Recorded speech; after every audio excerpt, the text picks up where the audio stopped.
Hello, hello. Are we on? Marvellous. Hello, hello. Welcome to another episode of Ask Carl G. Thank you very much for joining me. And today is quite interesting. We're going to be talking about what we're practicing, which is what becomes permanent.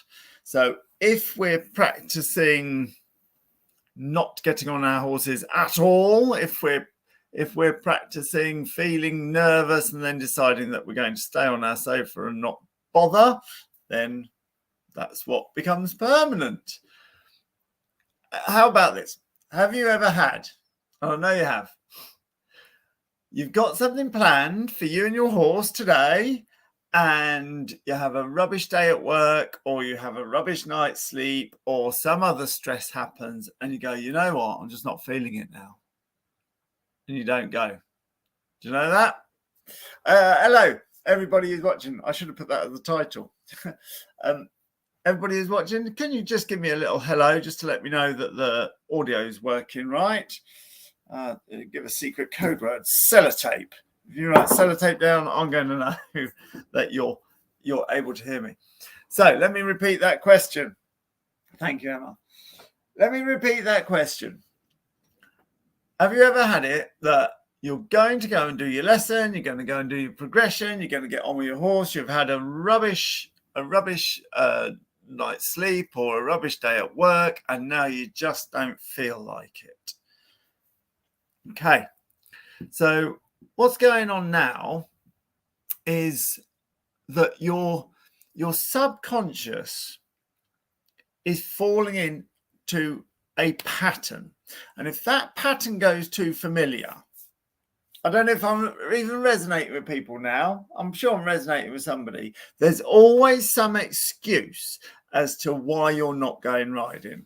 I'm not going riding because suddenly this extra little bit of work's come up. I'm not going riding because I've suddenly remembered different priorities. I'm not going riding because I've had a rubbish day at work. I'm not going riding because I just don't feel like it. Something like that. If you're recognizing this, what's happening is your subconscious is getting more and more practiced at not only not going riding, it's actually getting more and more practiced at finding the excuse not to go riding, if that makes sense. What you practice becomes permanent. Practice doesn't make perfect, practice makes permanent. So your subconscious will find a chink in the armour. It's like, I was going to go riding, I was going to get on my horse, I was going to do my progressions, but this thing has happened, and there's the chink in the armour, and now my resolution has gone. It's a bit like vowing not to have your chocolate biscuits. I'm not going to have any more chocolate biscuits. They're not very good for me. And then the chink in the armour is your primitive brain trying to avoid the pain of not having a chocolate biscuit. We'll go, just have one. Come on, just have one. And then, of course, once the packet's open and you just had one, your primitive brain then says, well, you've failed it now, haven't you? You might as well start tomorrow and finish the packet. Right, you've got to be very brave here. If I am resonating with you, if you know what I'm talking about, put something in the comments. Okay. So we have a resolution that we're going to progress with our horses. Today's the day I'm going to jump that jump. I've been preparing for it, and I'm going to jump the jump. I paid for the lesson. I'm going to jump the jump. And if we're feeling a little bit nervous about that, our subconscious will try to protect us from that danger by finding the excuse why you're not going to go on. Practice makes permanent. So if every time you feel nervous about a particular thing, if you fall into a habit of getting off the horse or not going to the lesson or not doing the thing, that is what starts becoming permanent, and you find yourself more easily finding the excuses not to progress with your horse. So that's not a very good situation, is it? Not very good at all. And similarly, we can, if we put the effort in, if we try, we can arrange things so that the practice that becomes permanent is the positive one that we do want.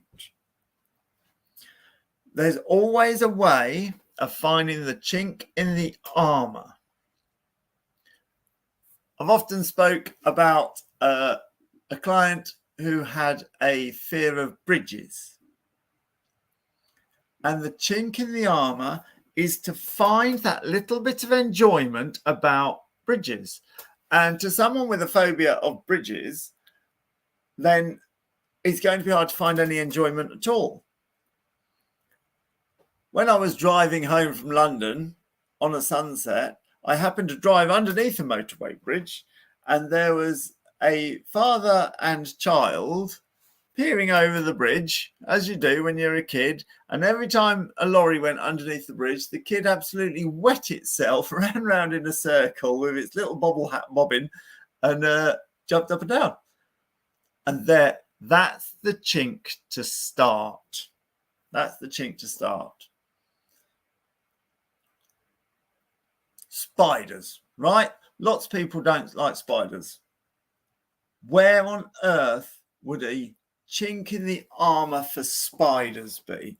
I'm acting now because I know exactly where the chink in the armour for spiders would be, because I've already prepared it. And I just wanted to surprise that with you, to say, no. If you're frightened of something as horrible as spiders, they're horrible. There's no way that I'm going to do spiders. And I've got a little, this is my best chance that I'm going to do. I'm going to play you a video of one of my pet spiders. Now, you might have seen this video before. It's a little jumping spider called Sugar Puff. And it's the cutest thing you ever did see. So let's see if we can start finding your arachnophobe chink in your armour. Good luck. We'll see if this works.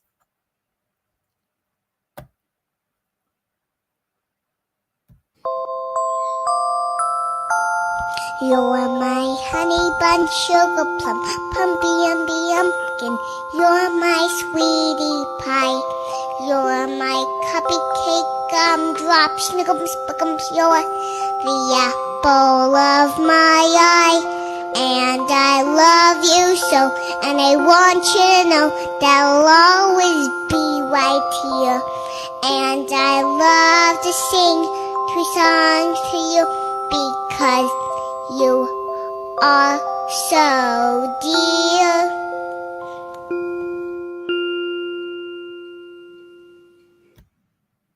Yeah, all right. I put the silly tune on. Guilty as charged. That was Sugar Puff, one of our little pet spiders. And even if you're like, oh yeah, well, Carl, I still don't like spiders,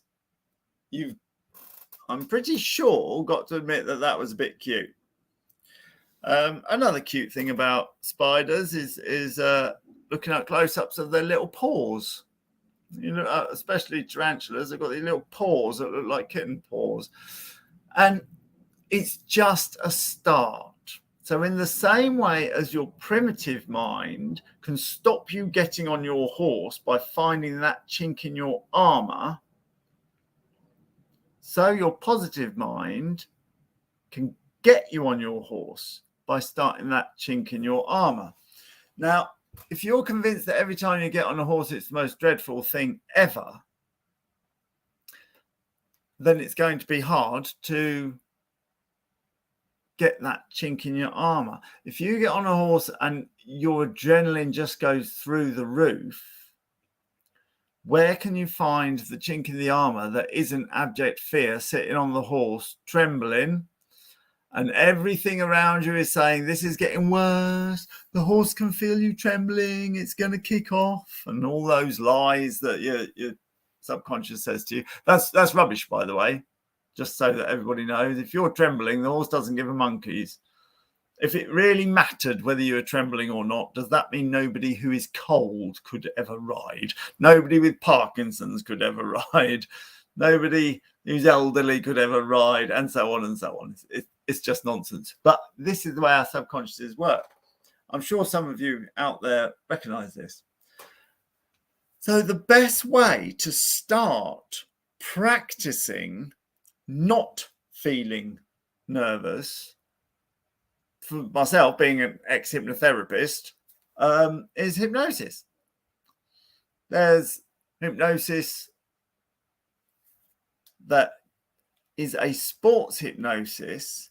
It's been around since the 80s, where if you practice in your mind, then that will become permanent. If you practice again and again and again, think how many times you've practiced finding the excuse not to ride. Think how many times you've found you've practiced getting off your horse when you're frightened. Well, that's become permanent, but we can turn it around by focusing on the positive and use your hypnosis. It's sports hypnosis. It's so simple. Back in the 80s, there was a study of basketball players where the basketball players shot a certain amount of basketballs, and those that had shot the basketballs in their mind every time doing it perfectly had the experience of doing it perfectly more times than the people who'd done the physical shooting of the basketballs, because obviously their life's life, and sometimes it had been off, a bad throw or whatever. If you use your imaginations, if you sit and imagine enjoying a ride, to your primitive mind, imagination is as real as real. After all, our primitive minds have been working since we were swimming in the sea, running away from sharks, if you believe in evolution and that sort of thing. And you should, because it's real. Getting all flat earth. So when we started using imagination to do all the logical solving problems as our brains developed, well, imagination is just electrical pictures in your brain. Memory is just electrical pictures in your brain. So our primitive mind that's ready to fight off all these lions and tigers and bears wouldn't know the difference. So if you use your imagination, I can think of nothing better than hypnosis. And you don't have to use my hypnosis. This isn't a great sale for my hypnosis, don't worry. But I have got a hypnosis for you. It's so simple. It's called Enjoy Your Horse, and the clue's in the title. It's simply going out on a horse ride, enjoying the sunshine, and having a ride, coming back feeling marvelous. That is the extent of it. That might seem super simple, but what you practice becomes permanent. So if you practice by listening to a hypnosis track where you're riding a horse feeling happy, and that becomes permanent, your experience of becoming happy becomes more than the experience of not being happy getting off your horse. At the moment, if you don't spend your time imagining, and you don't have to use my hypnosis, you could just sit and imagine yourself, which is absolutely fine. Just imagining getting on your horse, having a lovely ride, everything's going splendidly, and feeling like the most excellent horse rider in the whole wide world. This is how hypnosis works. If some of you have had hypnosis before, and you're like, oh no, I can't be hypnotized. I hear that a lot. I can't be hypnotized.